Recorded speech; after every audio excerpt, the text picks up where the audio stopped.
afternoon. If it's 5 o'clock on Wednesday, it's time for Let's Talk Personal. I am your host, Frances Reimers. Thank you for joining in. If you'd like to join in on the conversation, you can please do so on Twitter at LTP Brand Radio or on Instagram at Let's Talk Personal. If you'd like to talk personally to me, and I know that you do because I get your lovely DMs and emails every single week, you can do so on Instagram at Firestarter CEO or on Twitter at your Firestarter. Super excited for today's show because I have a very special guest with me today, none other than the Washington Valor's defensive back, Tracy Belton. Thank you for joining me. Thank you for having me. It's a blessing. Yay! Oh, well, I don't know if I'd go that far. It's such a blessing to be on this show. Oh, my God. Well, stop. Thank you for joining me. Super excited to have the Valor here in Washington. I actually got the chance to check out a few games this past season. Looking forward to checking out more games this coming season. I think this is something that is starting to pick up steam in DC, but I still think it's a little unknown. We've got a lot of other sports teams in this town. So educate those out there a day in the life of an AFL player, because I think it's still a little bit of a mystery of what you guys do, what you're up to. Yes, a day in the life of the AFL. I mean, many people don't know about arena football. Right. The fans is the ones that brings the football out. The fans the ones that come to the game, they tell a friend, that friend tell a friend, right, as so on. So when you come to a game, you just come out and you enjoy yourself. But coming out as a player playing for the Washington Valor, it's a great experience, great time here in DC. It's like no place but home, playing at home. Right. And such as the fans, I'm out in the streets, out in the city, everything. The fans, they want to come up to you, they want your autograph, they want to talk to you, they want to ask you how the game's going, how's practice this week. Right. More, they want to just give you a high five. But right. Some of them, you got some negative fans, you got positive fans, but we don't care about all that. and me, the best thing about, I could be also Tracy Belton. Like, right. I can be the dad for my son. Right. I can be a mentor, a coach. Everything I do, I can do that as being a professional football player. Right. So tell those, because this is live around the world, tell people, explain the difference between the NFL and the AFL, because there are some considerable differences between the two. So walk us through that. Yeah, the difference between NFL and AFL. NFL, you play outdoors. Some of them got domes, but mostly you play outdoors. Right. It have 11 people on the field. Right. You got 11 on offense, 11 on defense. Right. AFL, which is indoors, every arena is in a basketball arena. It's 8 on 8, and you have one person that comes in motion as the ball is being snapped. So it's more of a fast-paced game. It's more for the fans. Right. I love to play I'm playing for the kids, the fans, right. Keep a smile on everybody's face. Right. So everybody, it's more about for the fans. Okay. And talk about the season. Do you have just as many games? Like, how does that all work?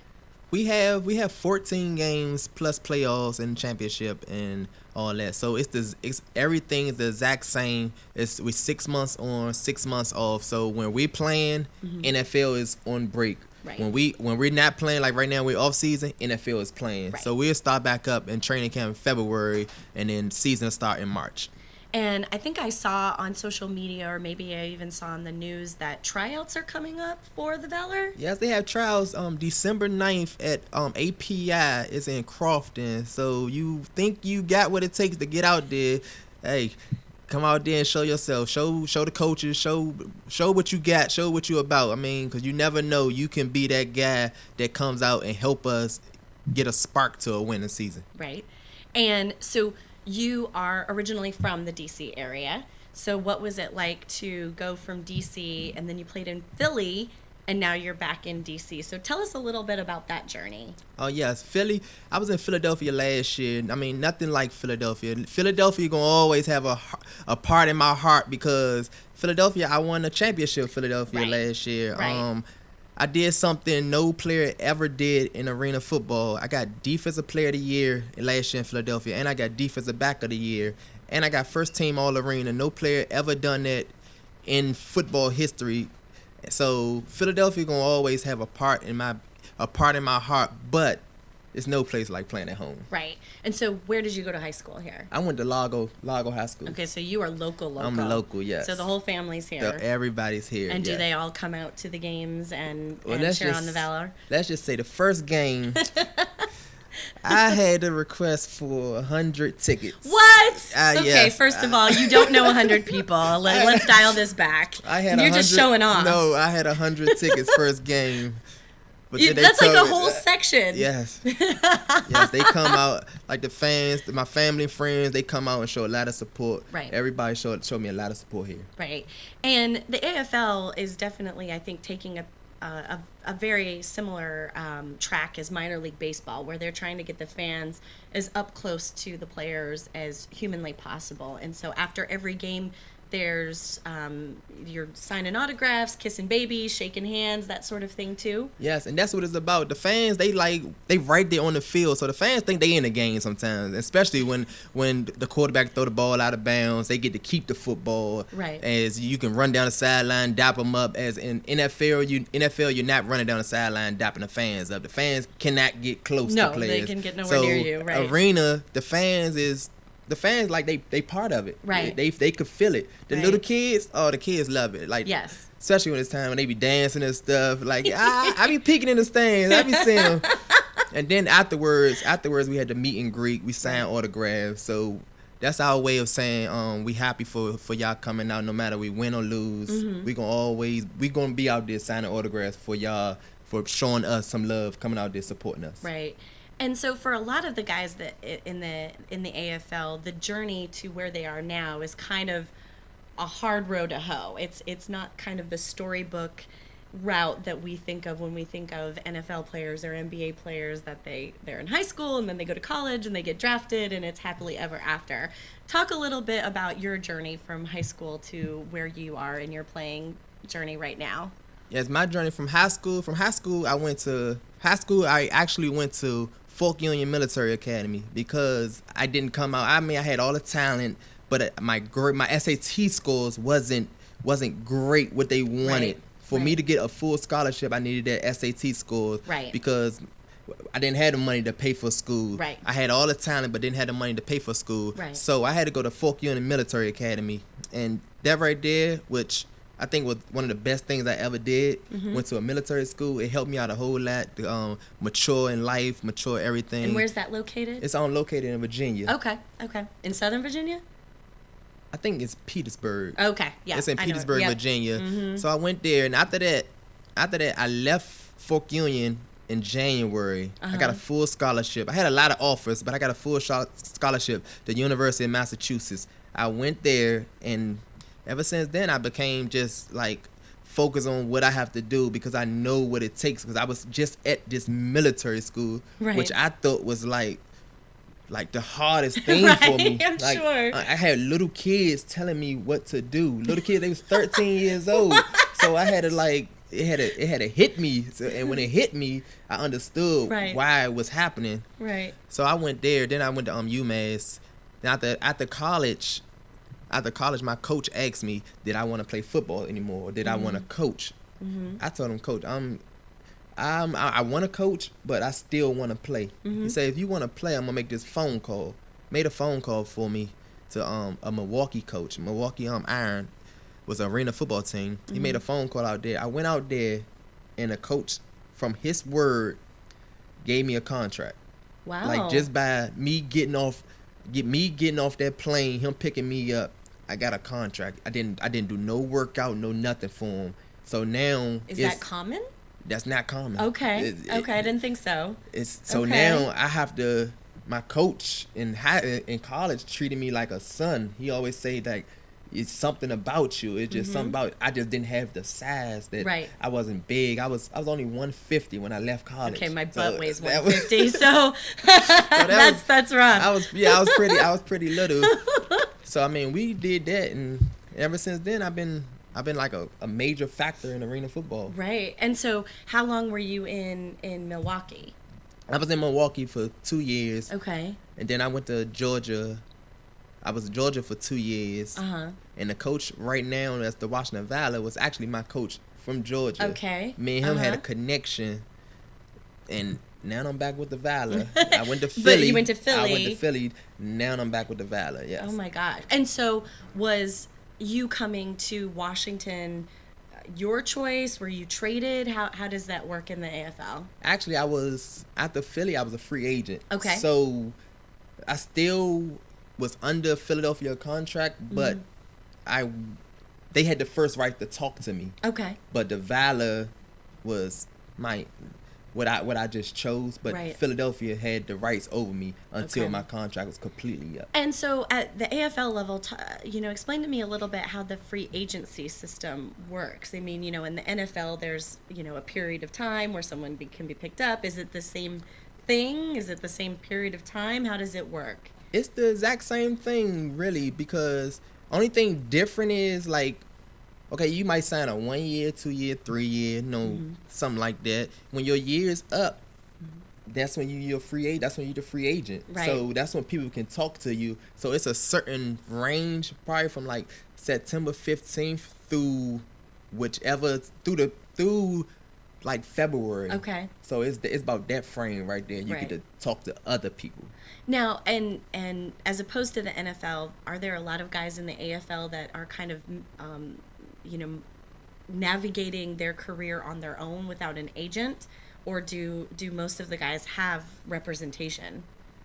Most likely, some people come in here with people to represent them, but you got some people that have no agent trying to do it on their own, Right. still trying to do everything on their own, or it could be like their parents. Their Right. parents do all the talking Right. sometimes. Right. Like the agent, like when you arena and you got the talent, the arena you really you don't need an agent because Right. your talent gonna speak for itself, because everyone cannot play arena football. Right. Like it's a different It's a whole different breed, different right. game. Right, Like right. everyone cannot play arena football. Like we had a lot of people from NFL that been starting in the NFL but come to arena and get cut, and they Right. wonder why. It's a whole different thing. It's like math. You got to know the angles of the game. You got to Right. know all that stuff. Well, it's smaller, different. It's too. smaller. Yeah. You got to be quicker. Right. Everything. You can't Right. take no plays off. You take a play off, it's a touchdown. Right. And so, like, if somebody comes, I grew up in Wyoming, and small communities in, like, Wyoming, North Dakota, South Dakota, Minnesota, Wisconsin, they have Ironman football, which is 9-on-9. And so would that be a good preparatory way to play for AFL? That would be probably the same way. But I don't know if the Ironman, do they have somebody in motion? I don't know. I just know you have to play both sides of the ball. See, arena now. Don't tweet at me. Now you don't have to play both sides of the ball, but long someone's running in motion before that ball stops. Okay. That's a good way of arena football. And the one thing that I found interesting when I went to the Valor games was the coach is literally right there on the field. Like, there is no separation between, normally the coach is on the sideline and there's a good amount of space between him and what's going on. I mean, they're literally like right there. That's a little scary to me. It's aggressive. Like if you make a play, the coach is Literally there. right there. They run up down the sideline with you. You got the ones that run up and down the sideline with you. The defense, they both right there. Right. Like you can't hide it. So No. really it's 9-on-9, really, because the coach can help you, but you gotta find a way for him to help you. Like I got an interception before and ran towards the coach and like hit off the wall so the other people can hit our coach. Right. But it's a way you gotta do it. You can. It's very intense. Like, everybody is right on top of one another. Like, I feel it's almost don't you feel a little claustrophobic? No, not. I mean, okay. When I first started, yeah, I was like, "Oh, what is this? It's like it's too small." I was like, "Whoa, it's too small." Like, yeah. And then I was out there like, "Can't nobody catch nothing on me." You'd be surprised, like. I mean, because like those big offensive linemen, they already take up enough space as they it is, and then there's a smaller field. It's like there's no room here. And then it's a wall. If you get hit on that wall. That wall hurts, y'all. So I mean, it looks padded, hurts, but yes. I don't think it's as soft as it looks. No, that wall hurt. Yeah. I mean, it's so small, and I was like, I mean, you guys literally like run back and forth like this. I mean, how many yards from end to end? 50. It's 50 yards. The field is 50 yards. Okay. Yeah. So it feels like 50 yards. It's a fast paced game. The scores be 60 to 40. Yeah, I mean it's a defensive struggle. It's an offensive game. Yes, so if you make a big play by getting an interception, right, that's a major. So your offense should come out on top. If you're playing defense and your team gets 3 stops, right, you're supposed to tell your offense we should win the game every time if we get three major stops. Right. Because there's no way you're supposed to be getting stopped in arena football. Right. And that's another indicator that it's an offensive game. It's another indicator that this is a fan first, because what are people there for? People are there for touchdowns. Mm-hmm. They want to see scores, and so it's very obvious that it's crafted with the fan experience, kind of paramount, because people want to see scores and that sort of thing. So that is super interesting. We're going to take a break, but when we come back, we're actually going to talk about your personal brand and how athletes can start developing their personal brand through your experience and background. So stay right there. We'll be right back.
And we're back. Thanks for joining us. So before the break, we were getting a full-on tutorial about the differences between the NFL and the AFL, and Tracy's whole journey from starting out in Washington, D.C. and going and playing in multiple cities, but coming back home and playing for the Valor. And so I wanted to know, going into this second segment, about players in the AFL and how they go about building their brands and becoming more visible. So how does the AFL help or not help? How do teams help or not help players like yourself get your brand out there and become more visible as individual players?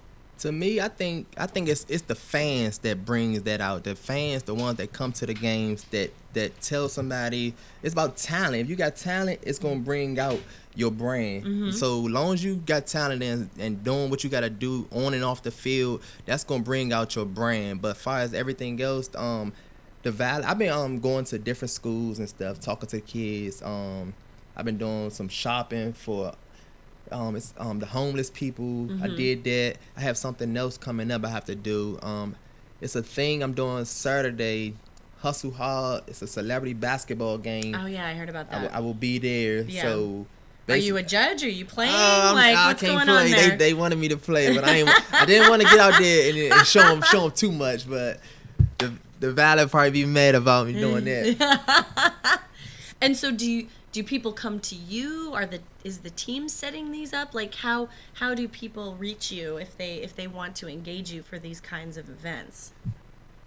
They will hit the team up. The team will hit me up, or they will hit me up. They hit me on my email or anything. They find a way to get to me to make so we can make that DMs work. And DM, Instagram. They will find a way because Right. the Instagram will. You can get in contact with anybody on Instagram, Yes, the you social can. media. Like Yes, that's the you thing can. that you can get in contact with anybody. Right. So that's the way that it's like working now. Yes. Instagram is hands down my number one lead generator. Yes. It's the easiest way for people to get from seeing about me, hearing about me, to knowing about me. So you're out there, you're talking to kids, you're going to schools, you're working with the homeless, you're doing all this charitable work. What are other things that guys are doing on the team to make themselves more visible and expand on their brand? Other guys doing the exact same thing. Right. It's just you're not gonna see all of us at one time. Right. Like I might be out one day, somebody else might be out another day. So Right. you're not gonna see everybody out at one time. And some players actually not from here. They went home. Right.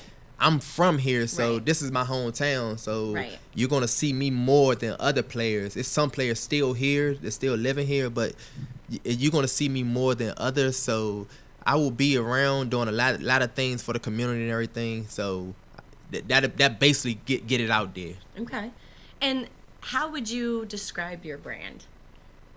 I describe my brand by just going out there, doing what I have to do on the field, be good to the fans. Like I said, it's all about the fans, basically. They the Right. ones describe it for me. So if the fans So how are they describing it? if you would know the fans like you, everything is cool. You got them fans that say them negative things, but like Instagram, you'll see some things under your page that's negative. I look at it and just scroll right through and everything. So speaking of social media, clearly Instagram is your favorite platform. Yes. I would say. I mean, you admitted that you're not even on Facebook. Yes, I'm not on Facebook. So you're just on Instagram and Twitter. I'm not even on Twitter. Wow.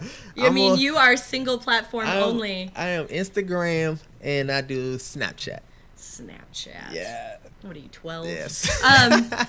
So you're on Instagram. Clearly, your favorite platform. Obviously, that's how I connected with you was on Instagram. What do you love about the platform? What do you like about it? Instagram, I mean, I like it that you can be yourself on there. You can do everything you have to do. You can market yourself. You could do anything you have to do by putting under just posting something and just receiving likes by other people reposting it. Right. It's just you can be yourself on Instagram. You don't have to worry about anything. Right. And it really does give you the ability. Instagram is also my favorite platform as well because I think it gives you the ability to develop your own narrative the way that you want to. It's your pictures, you line them up the way that you want, and it's a picture, so there's little room for misunderstanding of what it is. It is what it is. Yep. But you were talking about, trolls making their way into your social media platform. So talk a little bit about negative comments that come your way and when you engage or when you don't engage. Negative comments, I never engage. I read it. Don't get me wrong, fans. I read the comments, but I will never comment about anything. I might go in a room or something and be like, oh my God, what are you talking about? I might say that to myself, but I would never comment under nothing. Okay. Like, especially if it's a comment that I, like, let's say if I did something wrong in the game, bad in the game, I'm going to look at that comment, like you helping me. I'm going to look at that comment and be like, okay, in practice, I got to fix this. I'm going to make sure this person don't say this no more about the things that I'm doing on the field because I'm marketing myself basically. So I don't want to go out there and, hey, I might be doing bad for this guy, but doing good for this guy. I want to be doing good for everybody because I'm trying to market my own self. Right. And you frequently post pictures with your son. Has there been any backlash or any challenges about putting his face out there? I know some celebrities are they don't put any pictures of their kids out there, or very few. Have you had any negative return or anything like that about Now, I had no negative returns about me putting my son out there. Matter of fact, like when I'm out with my son, like it's a lot. Everybody knows my son. Like when I'm down at the games and stuff, they know my son. They love him. Right. It's like he get everything. He get all the shirts and everything. He do all. He's collecting he's collecting everything. He's the Mm-hmm. personality and everything. So like I'm supposed to be his hero. That's my hero. Like he's the one I'm doing this for. Right. And so, it's an interesting world constantly living under the microscope. What has been the weirdest thing that a fan or a follower has said to you? What has been the absolute weirdest thing that you've ever received? I had a fan send me. I went to Georgia, mm-hmm. and it was a player there that I guess he wasn't as good as me. It was a player there. I'm not gonna say no names. It was a player there, and the fan loved that player. Right. So they got on my Instagram was telling me that I'm not this player. Like I'm not better than him. I should leave. I go back where I came from. And it just happened to be me and the player wore the same number. So when I came there, mm-hmm. they cut that player. They let him go. But we wore the same number. And they came up to the games. They came to the football games with signs saying that they want this player back. They didn't want me.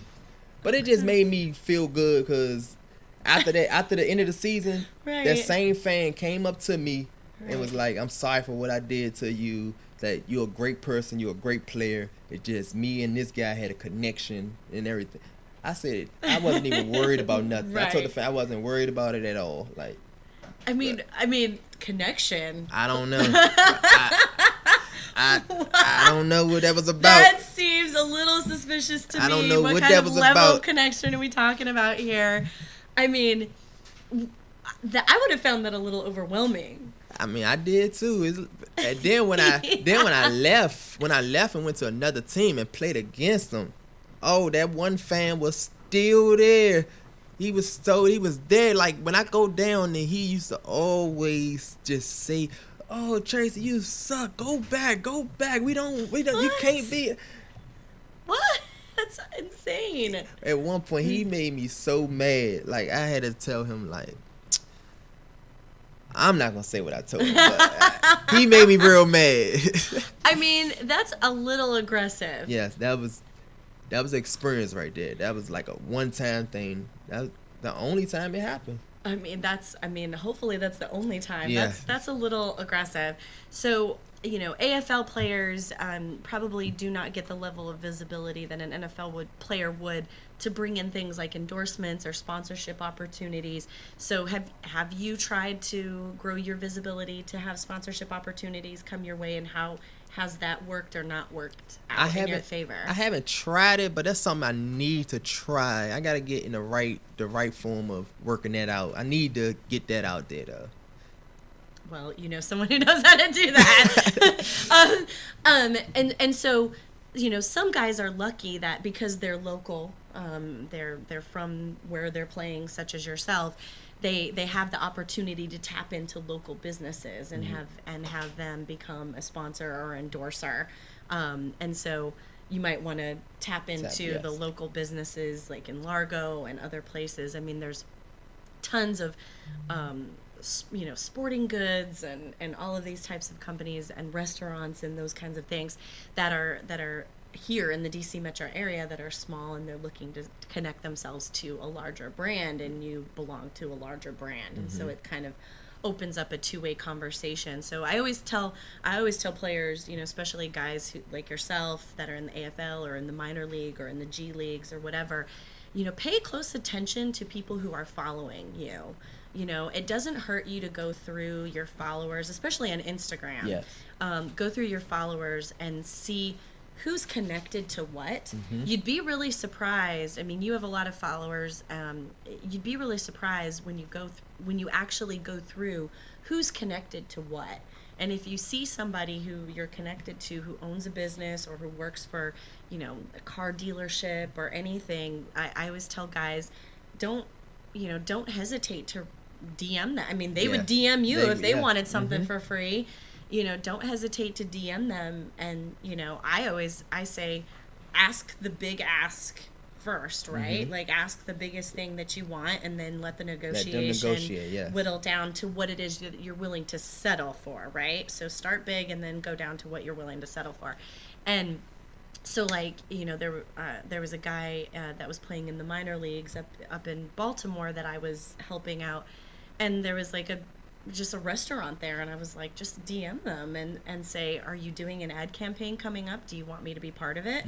They're gonna say yes. They're gonna say yes. Or they're at least be interested enough to continue the conversation, but be prepared to know your brand's worth, right? Yeah. Understanding, I think a big thing with guys who are not at an NBA, NFL, they don't know their brand's equity or how to monetize their brand. And so be very firm in, if somebody wants to use your likeness, they need to pay for your likeness or at least give you something of equitable trade, right? Yes. So I see all the time, even with guys who are in the NFL or NBA or retired players, this happens a lot. They'll reach out to somebody and they'll be like, yeah, Tracy, we would love to have you, be part of our advertising campaign. And the person, because they want the visibility, they're like, great. And then they just let it be. Let it be, yeah.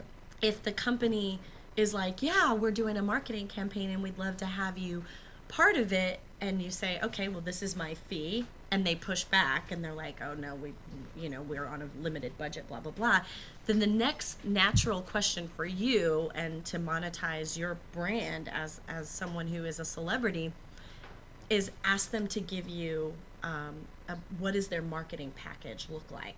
How much visibility can they give you? Or who is someone else that they could refer you to who may be able to pay for your services, right? It's a give-get. Yeah. Always try to keep the conversation going. And so, like, what happens a lot, and this was an NBA player that I was assisting, this company reached out to them and they were like, will you endorse our product? And he was like, yeah, sure. And so they sent him all this product. He made an awesome video of him using the product, and that was it. They were just like, oh, well, we gave you product. Well, shit, product does not pay my bills. Yeah. So I need something that actually turns into hard dollars eventually. So if somebody won't pay you for your likeness, then how the conversation continues is, well, what can they give you in visibility? How many social media followers do they have? How are they going to continue to use your likeness moving forward?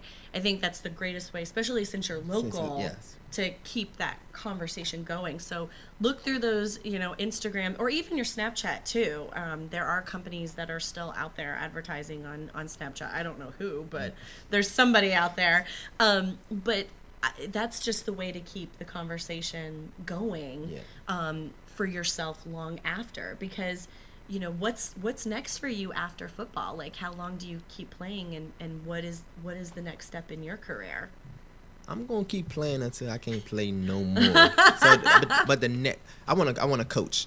Okay. The next step is I want to be a coach. Like, the coach that we have right now, he want me to coach for him, but okay. I still think that I could perform at a high level. Right. So, well, you're young. I mean, you're an infant. So you're a baby. right now, I'm thinking about just keep playing right now. But Right. when the time comes, I'm gonna be a coach, and I'm gonna be a successful, great coach. And I know that I can do that. And lots of guys who play in the NFL, they have another job in the off season. They do other things. Do you work another job in the off season, or do you chill and recuperate? What do you do in your off season? The off season, usually when I'm usually away. So when I come home, I'm usually just my son. Working out, my son. Can't miss this, can't miss that. I'm all about him. Right. But right now, I can't do nothing. Right now, I can't do nothing right like your now. whole finger is completely numb. I broke my finger, so. But I'll be back. The fans, I will be back. Don't worry about this. It's temporary. Yeah. How many weeks until the season starts? The season starts the first game will be probably March the 8th, something like that. Okay, so we've got a minute. Yeah, we got a good. Camp starts in February, so I'll be back by January. And where do you guys do training camp? Do you API in Crawford on 301. Oh, okay. Yeah. Okay, so it's all local yes, here. Everything's local. So you're not like the Redskins go all the way down to Richmond. You're right here and do it right here. And is training camp very similar to the NFL, where you're there at the location and it's literally practice and scrimmage and film and everything sun up to sundown? It's this, well, not sun up to sundown, but it's the same exact way. We get up, we do all the stuff, we eat breakfast, meetings, go out, do something, meetings, we might do something again, right? Meetings, workout, pool. So by the end of the day, yeah, it's sun up to sundown. Right. But we're not doing no more physical stuff. Right. We getting some of the stuff is mental. Right. But we're doing stuff every hour, on an hour. We're doing something. Even we're eating. Right. Working out. Eating. We're doing something though. Eating is a constant thing. Yes, here. eating. You need all those calories. Yeah, we got a lot of big boys, so yes, they be mad we don't got no food.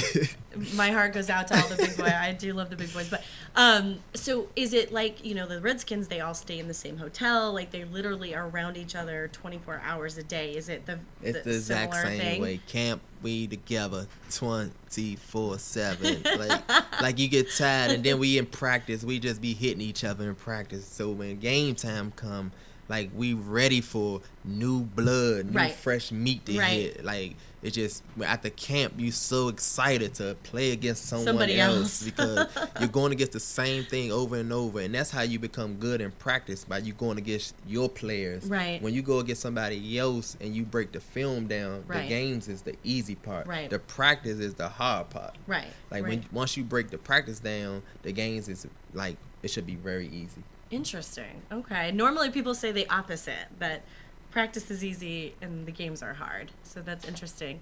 Now, your son plays football as well. You post about it all the time. Any concerns as a parent with, football's getting kind of a bad rap lately because of concussions and turf issues and yada yada yada.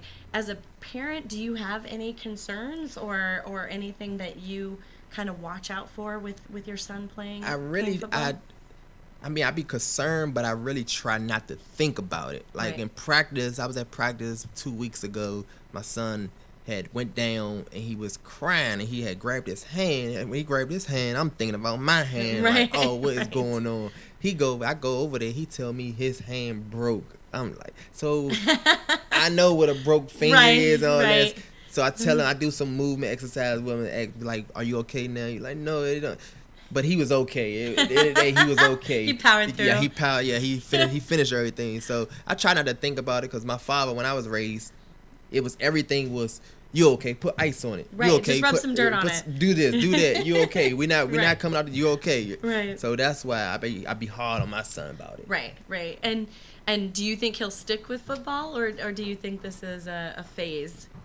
He loved football. Mm-hmm. He loved basketball. Right now, we in basketball right now. Right. Football was over last week. Right now, we in basketball. It's basketball season. Yes. After that, it's track. We doing something all year round. Right. Like, he's not going to be the one that sit around one semester, doing nothing. He's going to be busy every season. Right. He's busy. He's going to be busy. We're going to make sure of that. And do you find yourself, as a parent, do you find it hard standing on the sidelines watching him play and not get too overly involved in what he's doing, being a little bit of a stage parent a little bit? See, sometimes, at first I used to like to do the chains, because when I do the chains, it's like I'm on the field. Right. But I had to stop doing the chains for a second, because I get too into the game. Right. I start now, then I can't record nothing. I got to just focus on the chains. I really can't watch it until some referees tell me that I can't talk to my child. That's when I really stop doing the chains. The referee tell me I can't say nothing to this. I'm like, they 7 years old. Why I can't talk to them? Like, so that's why I stopped doing the chains. So you're one of those parents. You're one of those parents. You're one of those parents that now everyone has to sign the form at the beginning of the season that they're going to act like normal human beings. Like, you're that parent. No, I act normal. It just, I just be into the game, just so hyped for the kids. How do you get into a game when it's 7-year-olds? It's just the love of it. It's just football. It's just a thing. Like, I just get into the game. Them little kids be out there doing stuff that I'm doing now as kids, like doing the exact same moves and everything. And you see little kids doing it, you be like, wow, this is little kid just did this. Like, it's some adults don't even do stuff like this. Like, it's just amazing, and they get me hype about it. But do you ever find yourself like your son is not performing well, or maybe he did something he wasn't supposed to do? Are you as a parent like, no, it was right? Are you one of those parents, or do you actually call your kid out when they're definitely call him out. If he doing something wrong, look, I'm gonna let him know every time. I don't care. You get mad, I don't care. I'm gonna let you know. So next time you don't want me calling you out on it. You need to do this, do that, do it better. So I'm gonna I definitely call him out. I have an 8-year-old nephew who is very into baseball, and this summer I was back home in Colorado, watching him play a tournament, and I was like, there was nothing to get into. I'm like, oh, this one's good, this one's not, I don't know. I'm gonna sit here on my phone and wave every time he's out there, like a good aunt. Like, so, but you really are like, you're there, you're focused, you're watching. I'm there. I'm into the game. But they're kids. Like, how intense can it be? You'd be surprised. Them little kids. Them little kids. Like, at my age, my son is way better than me.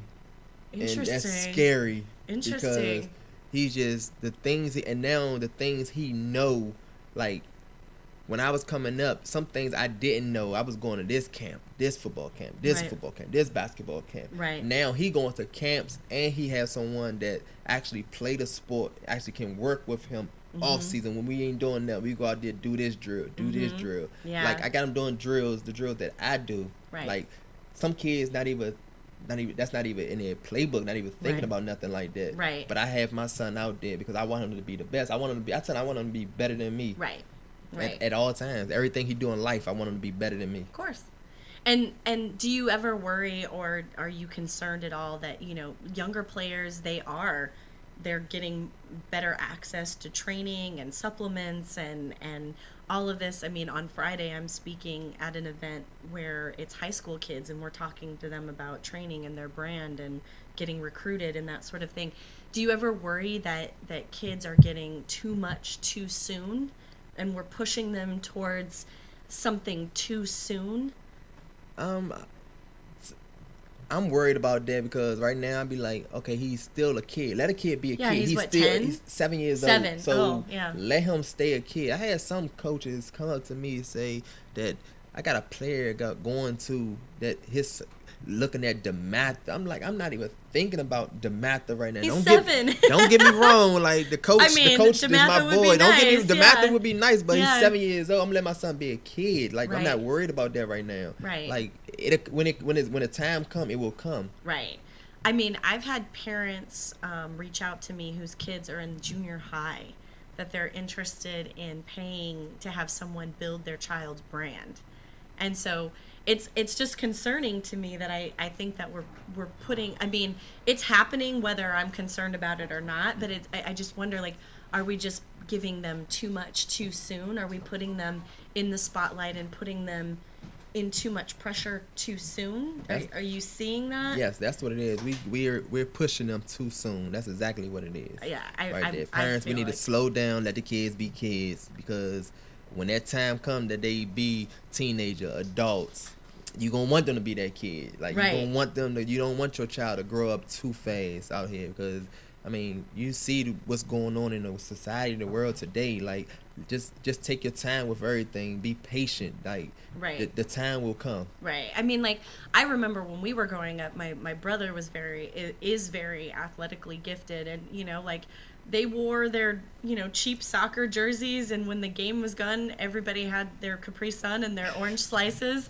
and you went home and life went back to normal. But now I see with my nephew and my niece, like, there's hundreds of thousands of dollars of apparel that they get to wear. I mean, like, I sponsored my nephew's baseball team this past year, and they sent me a thank you gift, and they sent me a shirt and a hat and a plaque and, like, all of this stuff.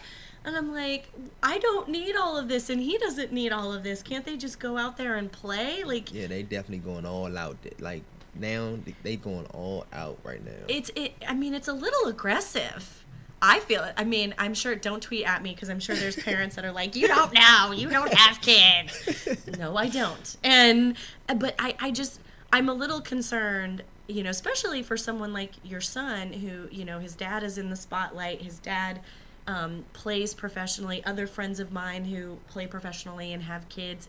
I almost feel like the kids, because they want to be just like their parents, they're being thrusted into something too soon. And the internet is forever. It's forever. And so what is out there stays out there. And so even though he's only 7, are you having conversations with your son about social media and how this works and, you know, stranger danger or any of that stuff? I have, well, not social media because he's not on doing none of that stuff. Okay, but good. It's the games they be playing. They want to get online. Like I have to like Call of Duty and all that stuff. Yeah. Well, he don't play Call of Duty, but the certain games that you get online and you add friends. Yep. I need to see who these friends is because you don't know. It could be no fake people. People doing a lot of stuff out here. The fake names creating a lot of things out here. Yes. And I'm like protective of my son. Like you have to be now. Like it's nothing. I don't want nothing to go wrong. Nothing I say I did wrong. Right. I don't want nothing to happen to that little boy. Right. I mean, it's definitely scary. Yes. I mean, my niece and nephew have cell phones, and they're still in elementary school, and it's just like, are we bringing too much to their world too soon? Mm-hmm. And I wonder, you know, with kids who have parents who are in the spotlight like yourself, they're seeing their parents in the spot, so naturally they want to emulate that. But when is it too soon? When is it too much for these kids to have that kind of exposure? And is there really anything we can do to stop the train? I really don't. I think it's nothing we can do right now. Right. Because it's just happening. Right. That's how society is right now. That's the thing that people going through right now. So it's nothing that we can do but just keep talking to your child. That's it. And do you have like yourself prepared what you're gonna say or what you think if your son comes and is like, I want a cell phone, I want to be on Facebook or whatever the case may be? He asked me for a phone. He wanted an iPhone 10. I said I know adults that don't even have an iPhone 10. I said, when you get one, you get me one too. You can get a job. When you get one, give one for me. Yes, when you get one, when you buy me one too. Damn mind. Yes. Let me guess. Did he want it for Christmas? He wanted it for Christmas. iPhone 10. Yeah, that's what he want. Santa's not bringing him an iPhone 10. No. No one's getting an iPhone 10 in this house. Okay, we're gonna take a quick break. But when we get back from break, we're gonna dive into who you're loving in the social media world, whose personal brands you're interested in, and we're gonna have a fun dialogue around that. So stay tuned. We'll be right back.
And we're back. So my favorite segment of the show is when I get to ask my guests of personal brands and other content that they love and that are giving them life. So whose personal brand other than your own is giving you life right now? Oh man, this a hard one here, I guess. What hard? This is a hard one. Who's your favorite personality out there right now? My favorite personality out there right now, I like Josh Norman. I like what he doing. Yeah. Like, because he called himself the Dark Knight, and I always call myself Batman. The things he does and the things he do on the field, right? Just is I can just relate to the stuff, right. And the things he do off the field. Like, he's a great person. Right. Actually, I'm cool with his brother and everything. Okay. Like, he's just Norman. I like everything he's doing, the way he building himself, the way he becoming a great player, great person when he came to DC. Right. Yeah, I do enjoy his content.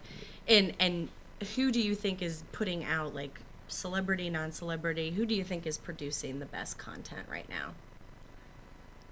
Videos, posts, who do you think is really, like, making it creative, making it interesting? Oh man. You ain't tell me it's gonna be hard like this. You got these questions in advance. You're right. You got these in advance. I thought I was gonna just come off here and just go with it. I thought I was gonna do it that way.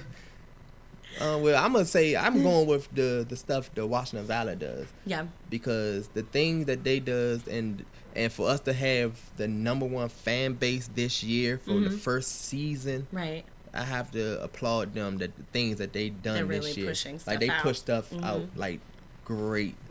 I'm just hoping that they put some things out to make me get up there more, things like that. But I like what they doing a lot. Yeah, they're doing some great stuff. And what is a social media trend that you wish would stop? The trend I wish would stop is that trend pound Issa. It's time for it to be gone. Why? Why do you hate on that so much? It's because everybody just keep pound Issa this, Issa that, pound Issa this, Issa that. I don't like. I'm sorry. I'm old. Like, what does that mean? Like, what is the point? It just irritates me. That's what it just irritates me. I see no value to it whatsoever. It has no value at all. It's just Issa. Because it's supposed to be and why? Because the 3 letters of that as opposed to the 4 letters is so arduous that they can't possibly put it together. Yeah. Like, what is it? They found a way to make it work. And there's a whole entire person whose life is built off of #Issa. And he made it work. And I don't know how he did it. I mean, it's thank you. I mean, it's ignorant. It's a time to let it go. Huh? I mean, so real quickly before we have to wrap up, tell people where they can find you. What are your handles? You can find me at Instagram, T_nice6. That's T_nice6. And you can find me at Snapchat, Tracy Belton 6. And the Valor season starts when? The Valor season starts February's camp. The first game maybe is March the 8th. So I'm going to need you to be there. First game, it will be a sold-out crowd. Once again, we got the #1. I'm predicting sold-out crowd. Yes. Last year, first game, we on 15,000 there. Sold-out crowd. This year, we gonna try to beat that.